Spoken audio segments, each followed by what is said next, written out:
ರಾಷ್ಟ್ರಮಟ್ಟದಲ್ಲಿ ಸುದ್ದಿಯಾಗಿದ್ದ software engineer Shreerag ಸಂಶಯಾಸ್ಪದ ಸಾವಿನ ಪ್ರಕರಣಕ್ಕೆ ವಿಚಿತ್ರ ತಿರುವು ಸಿಕ್ಕಿದೆ. ಕಳೆದ ಬೆಂಗಳೂರಿನ ಮಹದೇವಪುರ ಎಇಸಿಎಸ್ ಲೇಔಟ್ ಬಳಿ ಶ್ರೀರಾಗ್ ತನ್ನದೇ ಕಾರಿನಲ್ಲಿ ಪ್ರಾಣ ಬಿಟ್ಟಿದ್ದ. ಮೇಲ್ನೋಟಕ್ಕೆ ಆತನನ್ನ ಕೊಲೆ ಮಾಡದಂತೆ ಅನ್ನಿಸ್ತಾ ಇತ್ತು. ಆದರೆ ತನಿಖೆಗಿಳಿದ ಮಹದೇವಪುರ ಪೊಲೀಸರಿಗೆ ಶ್ರೀರಾಗ್ ಆತ್ಮಹತ್ಯೆ ಮಾಡಿಕೊಂಡಿದ್ದಾನೆ ಅನ್ನೋದಕ್ಕೆ ಬಲವಾದ ಸಾಕ್ಷಿಗಳು ದೊರೆತಿವೆ.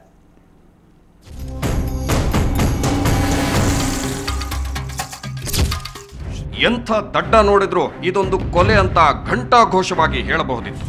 ಹಾಗಿತ್ತು ಸಾಫ್ಟ್ವೇರ್ ಇಂಜಿನಿಯರ್ ಶ್ರೀರಾಗ್ ಶವ ಸಿಕ್ಕ ರೀತಿ. ಕಾಲುಗಳನ್ನು ಅಂಟಿನ ಪಟ್ಟಿಯಿಂದ ಬಿಗಿಯಲಾಗಿತ್ತು. ಮುಖಕ್ಕೆ 17 ಸುತ್ತುಗಳಷ್ಟು ಅಂಟಿನ ಪಟ್ಟಿ ಹಾಗೂ ಕುತ್ತಿಗೆಗೆ 20 ಸುತ್ತುಗಳಷ್ಟು ಅಂಟಿನ ಪಟ್ಟಿ ಬಿಗಿಯಲಾಗಿತ್ತು. ಬಾಯಲ್ಲಿ ಬಟ್ಟೆ ತುರುಕಲಾಗಿತ್ತು. ಪಕ್ಕದಲ್ಲಿ ನಿದ್ರೆ ಮಾತ್ರೆಗಳು, ನೀರಿನ ಬಾಟಲ್ ಇತ್ತು.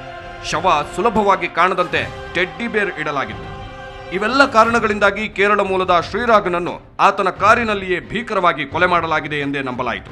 ಮಹದೇವಪುರ ಪೊಲೀಸರು ಕೊಲೆ ಪ್ರಕರಣ ದಾಖಲಿಸಿಕೊಂಡು ತನಿಖೆ ಶುರು ಮಾಡಿದ್ರು.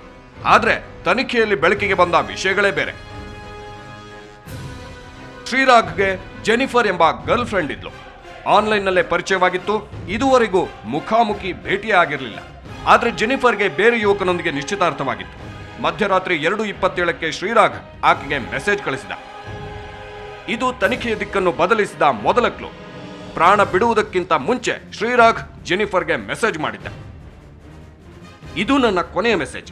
ನಾಳೆಯಿಂದ ನಿನಗೆ ನನ್ನ ಫೋನ್ ಕರೆ ಆಗಲಿ, ಇಮೇಲ್ ಆಗಲಿ ಬರೆದಿದ್ರೆ ಈ ಪ್ರಪಂಚದಲ್ಲಿ ನಾನಿಲ್ಲ ಅಂತ ಅರ್ಥ ಮಾಡಿಕೊ. ನಾಳೆಯ ಪತ್ರಿಕೆಗಳಲ್ಲಿ ನನಗೆ ಏನಾಯಿತು ಅನ್ನೋದು ನಿನಗೆ ಗೊತ್ತಾಗುತ್ತದೆ. ನಿಶ್ಚಿತಾರ್ಥ ಆದ ಹುಡುಗನೊಂದಿಗೆ ಮದುವೆಯಾಗಿ ಸುಖವಾಗಿರು ಅಂತ ಮೆಸೇಜ್ ಮಾಡಿದ್ದ ಶ್ರೀರಾಗ್.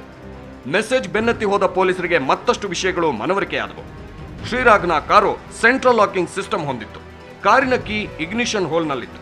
ಒಂದು ವೇಳೆ ಕೊಲೆಯಾಗಿದ್ರೆ ಹಂತಕರಿಗೆ ಕಾರನ್ನು ಹೊರಗಿನಿಂದ ಲಾಕ್ ಮಾಡಿ ಕೀಯನ್ನು ಕಾರಿನೊಳಕ್ಕಿಡುವುದು ಅಸಾಧ್ಯ. ಅದೂ ಅಲ್ಲದೆ ಶ್ರೀರಾಗ್ನ ಕೈಗಳನ್ನು ಕಟ್ಟಲಾಗಿರಲಿಲ್ಲ. ಹಂತಕರು ಮೊದಲು ಕೈ ಕಟ್ಟುತ್ತಿದ್ರೆ ಹೊರತು ಕಾಲುಗಳನ್ನಲ್ಲ. ಈ ಹುಡುಗ ನಿದ್ರೆ ಮಾತ್ರೆ ಸೇವಿಸಿದ ನಂತರ ಸ್ವತಃ ತಾನೇ ಕಾಲುಗಳು, ಕುತ್ತಿಗೆ ಮತ್ತು ಮುಖಕ್ಕೆ ಅಂಟಿನ ಪಟ್ಟಿ ಸುತ್ತಿಕೊಂಡಿರುವ ಸಾಧ್ಯತೆಗಳಿವೆ. ಇದರಿಂದಾಗಿ ಇದೊಂದು ಆತ್ಮಹತ್ಯೆ ಎನ್ನುವುದು ಬಹುತೇಕ ಖಚಿತವಾದಂತಾಗಿದೆ. ಈಗೇನು ಒಂದು ಹುಡುಗಿನ ಜೊತೆ ಲವ್ ಮಾಡ್ತಿದ್ಲು, ಜೆನಿಫರ್ ಜೊತೆ ಅಂತೇಳಿ ಒಂದು ಮಾಹಿತಿ ಇದೆ ನಮಗೆ. ಆ ಹುಡುಗಿನ ನಾವೀಗ ಭೇಟಿ ಮಾಡಬೇಕು. ಆ ಹುಡುಗಿ ಬ್ಯಾಕ್ಗ್ರೌಂಡ್ ಏನು, ಅವಳು ಯಾವ ರೀತಿ ಅವಳು ಇಬ್ಬರದ್ದು ಲವ್ ನಡೀತಿತ್ತು ಅನ್ನೋದ್ರ ಬಗ್ಗೆ ನಾವು ವಿಚಾರಣೆ ತನಿಖೆ ಮಾಡಬೇಕಾಗಿದೆ. ಇದೆಲ್ಲ ಆದಮೇಲೆ ನಮಗೆ ಒಂದು ನಿರ್ಧಾರಕ್ಕೆ ಬರಲಿಕ್ಕೆ ಕಾರಣ ಸಾಧ್ಯ ಆಗ್ತದೆ. ಸದ್ಯಕ್ಕೆ ನಮಗೆ ಹೇಳಿದಾಗೆ ಇದು ಟೋಟಲ್ ಮರ್ಡರ್ ಅಂತಲೂ ಹೇಳೋಕ್ಕಾಗ್ತಿಲ್ಲ, ಅಥವಾ ಟೋಟಲ್ ಸೂಯಿಸೈಡ್ ಅಂತಲೂ ಹೇಳೋಕ್ಕಾಗ್ತಿಲ್ಲ. ಸದ್ಯಕ್ಕಂತೂ ಪ್ರಕರಣ ವಿಚಿತ್ರ ತಿರುವು ಪಡೆದಿದ್ದು, ಪ್ರತಿಷ್ಠಿತ HP ಕಂಪನಿಯ ಈ ಉದ್ಯೋಗಿ ಆತ್ಮಹತ್ಯೆ ಮಾಡಿಕೊಂಡನ ಅಥವಾ ಕೊಲೆಯಾದ್ನ ಎಂಬ ಪ್ರಶ್ನೆಗೆ ಬೌರಿಂಗ್ ಆಸ್ಪತ್ರೆಯ ವೈದ್ಯರು ಕೊಡುವ ಮರಣೋತ್ತರ ಪರೀಕ್ಷೆ ವರದಿ ಅಂತಿಮ ಉತ್ತರ ಕೊಡಲಿದೆ. ನಾಗೇಂದ್ರ ಬಾಬು, ಕ್ರೈಮ್ ಬ್ಯೂರೋ, ಸುವರ್ಣ ನ್ಯೂಸ್ 24/7 ಬೆಂಗಳೂರು.